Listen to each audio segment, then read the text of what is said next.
हरे कृष्णा। सभी वैष्णव भक्तों के चरणों में दंडवत प्रणाम।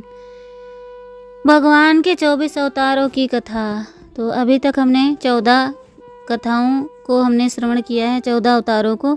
अब हम सुनेंगे 15 अवतार, मनवंतरा अवतारों की कथा।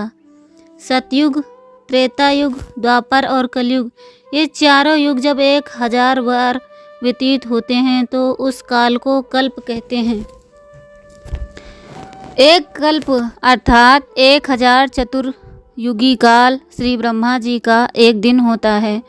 श्री ब्रह्मा जी के एक दिन में अर्थात एक कल्प में 14 मनु होते हैं।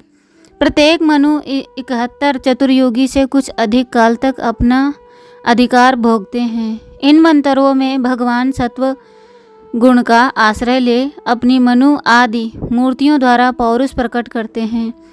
इस विश्व का पालन करते हैं, विश्व व्यवस्था का संचालन करते हुए अपने अपने मनवंतर में बड़ी सावधानी से सबके सब मनु पृथ्वी पर चारों चरणों से परिपूर्ण धर्म का अनुष्ठान स्वयं करते हैं तथा प्रजा से करवाते हैं।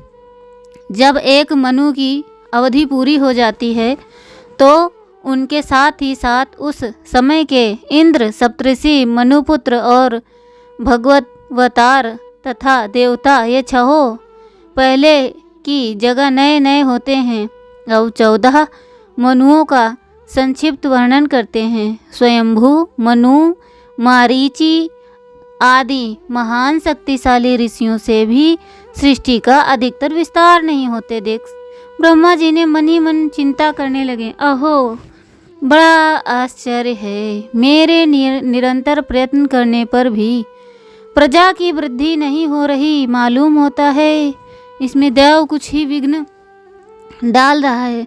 जिस समय ब्रह्मा जी इस प्रकार दैव के विषय में विचार कर रहे थे, उसी समय अकस्मात उनके शरीर के 2 भाग हो गए। उन दोनों विभागों में से एक स्त्री पुरुष का जोड़ा प्रकट हुआ। उनमें से जो पुरुष था वह सार्वभौम सम्राट स्वयंभू मनु हुए और जो स्त्री थी वह उनकी महारानी शतरूपा हुई। तब से मिथुन धर्म से प्रजा की वृद्धि होने लगी। महाराज स्वयंभू मनु ने शतरूपा से 5 संतानें उत्पन्न की। श्री प्रियव्रत और उत्तानपाद ये 2 पुत्र और आकुति, प्रसूति और देवहूति 3 कन्याएं थीं। मनु जी ने आकुति का विवाह रुचि प्रजापति से, देवहूति का विवाह कंदर्प प्रजापति से तथा प्रसूति का विवाह दक्ष प्रजापति से किया। इन तीनों कन्याओं की संतति से सारा संसार भर गया। स्वरोचित मनु ये अग्नि के पुत्र थे। उत्तम मनु ये प्रियव्रत के पुत्र थे।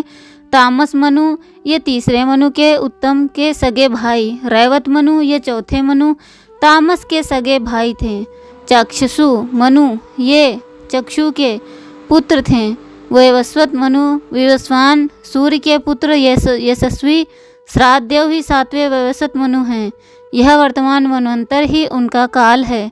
सर्वाणी मनु 8वें मनवंतर में सूर्य की पत्नी छाया देवी के पुत्र सर्वाणी मनु होंगे।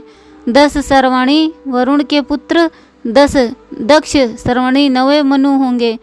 ब्रह्म सवर्णी उपलोक के पुत्र ब्रह्म सवर्णी 10वें मनु होंगे। धर्म सवर्णी ये 11वें मनु होंगे। रुद्र सवर्णी ये 12वें मनु होंगे। देव सवर्णी ये 13वें मनु होंगे। 14 इंद्र सवर्णी ये 14वें मनु होंगे। ये 14 मनवंतर भूत, वर्तमान और भविष्य तीनों ही काल में चलते रहते हैं और समस्त भूमंडल का शासन करते हैं। शासन करते हुए सनातन धर्म की रक्षा करते हैं।